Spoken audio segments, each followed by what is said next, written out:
Welcome back to my YouTube channel. ಇವತ್ತು ದೋಸೆ ಮಾಡೋದು ಯಾವ ಥರ ಅಂತ ತೋರಿಸ್ತಾ ಇದ್ದೀನಿ ನಾನು ವಿಡಿಯೋದಲ್ಲಿ. ಸೊ ನೋಡಿ, ದೋಸೆ ಮಾಡ್ತಾಯಿದ್ದೀನಿ. ಇವಾಗ ಬ್ರೆಡ್ ದೋಸೆ ಮಾಡ್ತಾಯಿದ್ದೀನಿ. ತುಂಬ ಸಾಫ್ಟಾಗಿ ಸ್ಮೂತಾಗಿ ಬರುತ್ತೆ ದೋಸೆ.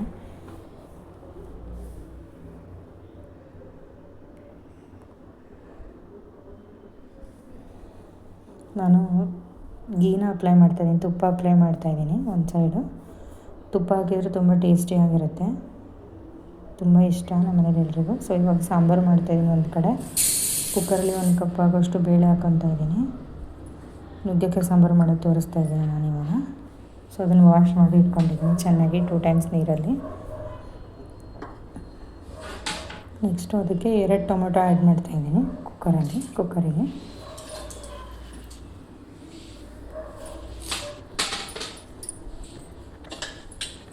ಸೊ ಅದನ್ನು ಲಿಡ್ನ ಕ್ಲೋಸ್ ಮಾಡಿ ಅದು 2 ವಿಷಲ್ ಮಾಡಿಸ್ಬೇಕು. ಬೇಳೆ ಟೊಮೊಟೊ ಎಲ್ಲ ಬೇಯಬೇಕು.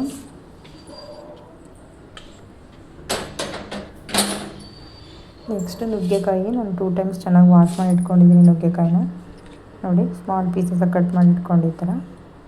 ನಾನು 3ರಿಂದ 4 ನುಗ್ಗೆಕಾಯಿ ತೊಗೊಂಡಿದ್ದೀನಿ. ಮತ್ತು ದೋಸೆಗೆ ಚಟ್ನಿ ಮಾಡ್ಕೊತಾ ಇದ್ದೀನಿ. ಸೊ ಇಲ್ಲಿ ಬಾಣಲೆಯಲ್ಲಿ 2 ಹಸಿಮೆಣ್ಸಿಕಾಯಿ ಹಾಕ್ಕೊತಾ ಇದ್ದೀನಿ. ಆಯಿಲ್ ಹಾಕಿದ್ದೀನಿ. ಮಾರ್ನಿಂಗ್ ಆಲ್ಮೋಸ್ಟ್ ಎಲ್ಲ ಅಡುಗೆ ಮಾರ್ನಿಂಗೇ ಮಾಡ್ಕೊಂಬಿಡ್ತೀನಿ ನಾನು. ನೋಡಿ, ಹಸಿಮೆಣ್ಸಿಕಾಯಿ ಫ್ರೈ ಆಗಿದೆ.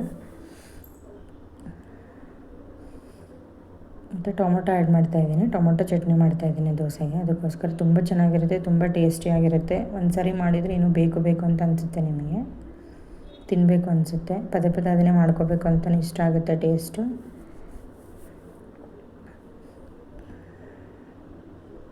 ನೋಡಿ, ಒಂದು ಕಡೆಗೆ ನುಗ್ಗೆಕಾಯಿ ಇಟ್ಕೊಂಡಿದ್ದೀನಿ ಗ್ಯಾಸ್ ಮೇಲೆ, ಅದು ಬೇಯ್ತಾ ಇದೆ ನೀರಲ್ಲಿ. ಇನ್ನೊಂದು ಕಡೆ ಚಟ್ನಿಗೆ ಟೊಮೊಟೊ ಕೂಡ ಫ್ರೈ ಮಾಡೋಕ್ಕೆ ಇಟ್ಕೊಂಡಿದ್ದೀನಿ, ಅದು ಫ್ರೈ ಆಗ್ತಿದೆ.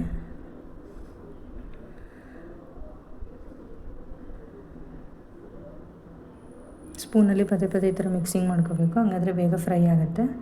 ಇಲ್ಲಿ ಕುಕ್ಕರಲ್ಲಿ 2 ವಿಷಲ್ ಮಾಡಿದ್ದೀನಿ. ಬೇಳೆನೂ ಬೇಯ್ದಿದೆ, ನುಗ್ಗೆಕಾಯಿನೂ ಬೆಂದಿದೆ. ಈಗ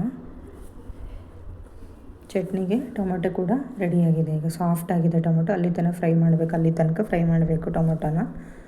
ಸೊ ಆಯಿಲ್ ಅಪ್ಲೈ ಮಾಡಬೇಕು ಅದಕ್ಕೆ, ಆವಾಗ ಬೇಗ ಫ್ರೈ ಆಗುತ್ತೆ. ಸೊ ಮಿಕ್ಸಿ ಜಾರಿಗೆ ಚಟ್ನಿ ಮಾಡ್ಕೊಳ್ಳಿಕ್ಕೆ 2 ಹಸಿಮೆಣ್ಸಿಕಾಯಿ ಆ್ಯಡ್ ಮಾಡ್ಕೊತಾ ಇದ್ದೀನಿ.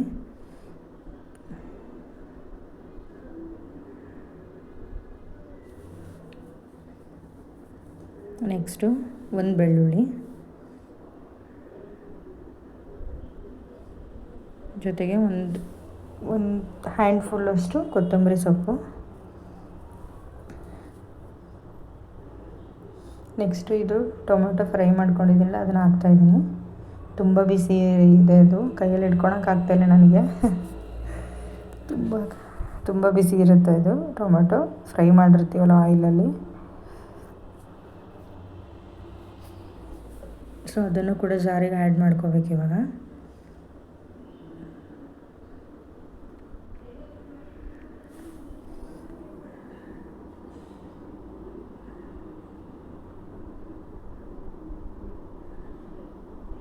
ನೆಕ್ಸ್ಟು ಸಾಲ್ಟ್ ಹಾಕ್ಕೊತಾ ಇದ್ದೀನಿ. ನಾನು 1/2 ಸ್ಪೂನಷ್ಟು ಸಾಲ್ಟ್ ಆ್ಯಡ್ ಮಾಡ್ತಾಯಿದ್ದೀನಿ. ಜೊತೆಗೆ ಸ್ವಲ್ಪ ಬೆಲ್ಲ ಮತ್ತು ಕಡಲೆ ಅಂತಾರಲ್ಲ, ಸೊ ಕಡಲೆ ಹಾಕ್ಕೊತಾ ಇದ್ದೀನಿ. ಟೇಸ್ಟ್ ತುಂಬ ಚೆನ್ನಾಗಿರುತ್ತೆ. ನೋಡಿ, ಈ ಥರ ರೆಡಿಯಾಗಿದೆ. ಅದು ಮಿಕ್ಸಿ ಮಾಡಿದ್ಮೇಲೆ ಚಟ್ನಿ ಈ ಥರ ರೆಡಿ ಆಗುತ್ತೆ.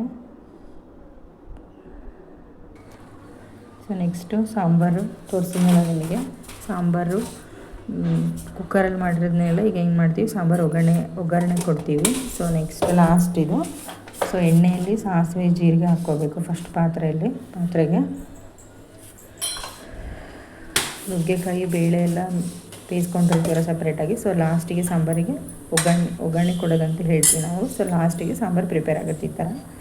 ಬೆಳ್ಳುಳ್ಳಿ ಹಾಕ್ತಾಯಿದ್ದೀನಿ ನಾನು, 1 ಬೆಳ್ಳುಳ್ಳಿ ಚೆನ್ನಾಗಿ ಪೇಸ್ಟ್ ಮಾಡಿ ಇಟ್ಕೊಂಡಿದ್ದೀನಿ ಬೆಳ್ಳುಳ್ಳಿನ. ದೆನ್ 1 ಈರುಳ್ಳಿ ತೊಗೊಂಡಿದ್ದೀನಿ. ಸ್ಮಾಲ್ ಪೀಸಸ್ ಆಫ್ ಆನಿಯನ್ ತೊಗೊಂಡಿದ್ದೀನಿ, ಸ್ಮಾಲ್ ಆನಿಯನ್ನು.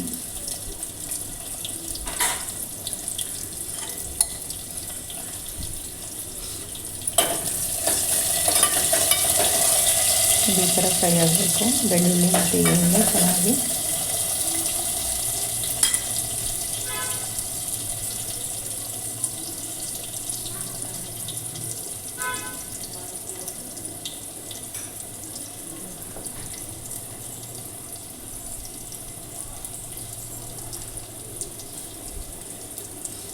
ಕುಕ್ಕರಲ್ಲಿ ಡೈರೆಕ್ಟಾಗಿ ಹಾಕೋದ್ರಿಂದ ಆಗಲಿ ಎಲ್ಲ ನುಗ್ಗೆಕಾಯಿ ಸಾಂಬಾರಿಗೆ ಮಾತ್ರ ಎಲ್ಲ ಸಪ್ರೇಟಾಗಿ ಬೇಯಿಸ್ಕೊಂಡು ಲಾಸ್ಟಲ್ಲಿ ಈ ಥರ ಒಗ್ಗರಣೆ ಹಾಕ್ಕೊಂಡ್ರೆ ನನಗೆ ಟೇಸ್ಟ್ ತುಂಬ ಚೆನ್ನಾಗಿರುತ್ತೆ. ಸಾಂಬಾರು ನೀವು ಕೂಡ ಒಂದ್ಸರಿ ಟ್ರೈ ಮಾಡಿ ನೋಡಿ.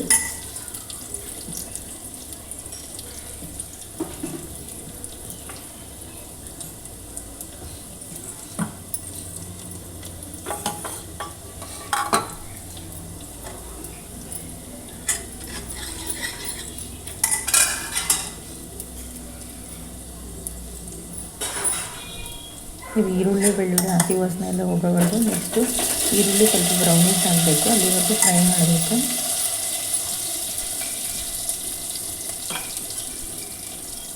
ನಾನು ಸ್ವಲ್ಪ ಹಾಫ್ ಸ್ಪೂನಷ್ಟು ಸಾಲ್ಟ್ ಆ್ಯಡ್ ಮಾಡ್ಕೊತಾ ಇದ್ದೀನಿ ಇವಾಗ.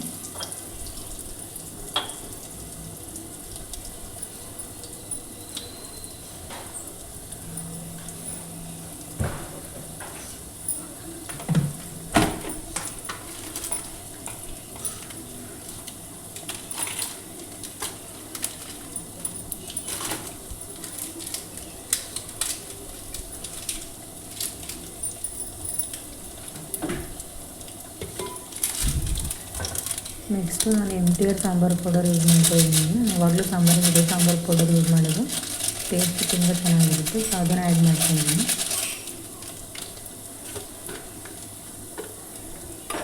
Next 2 spoon chilli powder add ಮಾಡ್ತಾಯಿದ್ದೀನಿ, ಖಾರದ ಪುಡಿ. ಸೊ ಅದು ಚೆನ್ನಾಗಿ ಸಾಂಬಾರು ಕಲರ್ ಬರಬೇಕಂದ್ರೆ ನೀವು ಈ ಥರ ಬೇಳೆ ಹಾಕೋದ್ಕಿಂತ ಮೊದಲೇ ಹಾಕಬೇಕು, ಸಾಂಬಾರು ಪೌಡರ್ ಆಗಲಿ ಅಥವಾ ಚಿಲ್ಲಿ ಪೌಡರ್ ಆಗಲಿ. ನೋಡಿ ಇವಾಗ ಕುಕ್ಕರಲ್ಲಿ ಕೂಗಿಸ್ಕೊಂಡಂಥ ಬೇಳೆ ಟೊಮೊಟೊ ಅದೆಲ್ಲ ಹಾಕಬೇಕು, ಆ್ಯಡ್ ಮಾಡಬೇಕು. ಇವಾಗ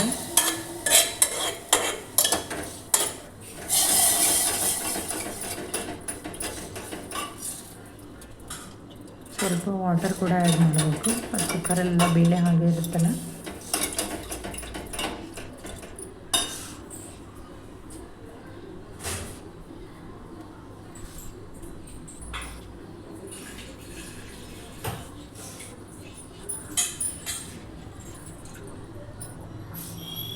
ನೀವು ವಾಟರ್ ಆ್ಯಡ್ ಮಾಡಬೇಕಲ್ಲ, ಬೇರೆ ಕುಕ್ಕರಲ್ಲಿ ಹಾಗೆ ಇರುತ್ತೆ.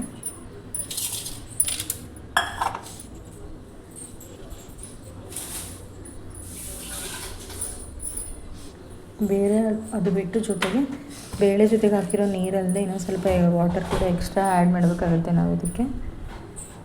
ಸೊ ಹಂಗಾದರೆ ಸಾಂಬಾರು ಚೆನ್ನಾಗಿ ಕುದಿಲಿಕ್ಕೆ ಚೆನ್ನಾಗಾಗುತ್ತೆ.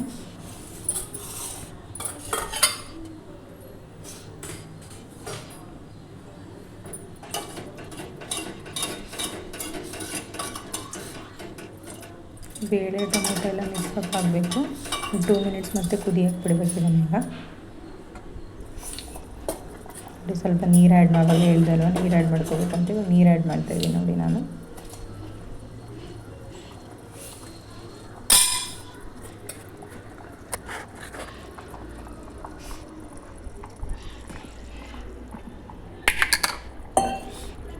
ಕುದೀತಾ ಇದೆ ಥರ ಸಾಂಬಾರು ನೀಟಾಗಿ.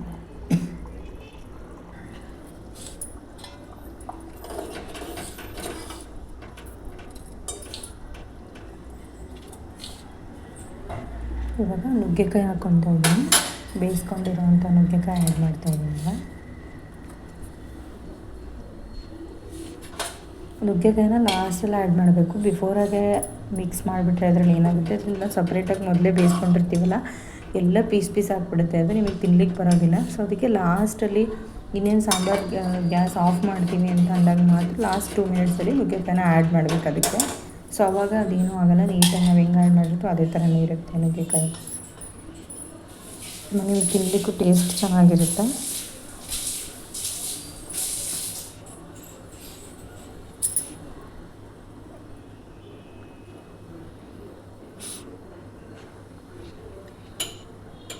Thank you for watching my YouTube channel.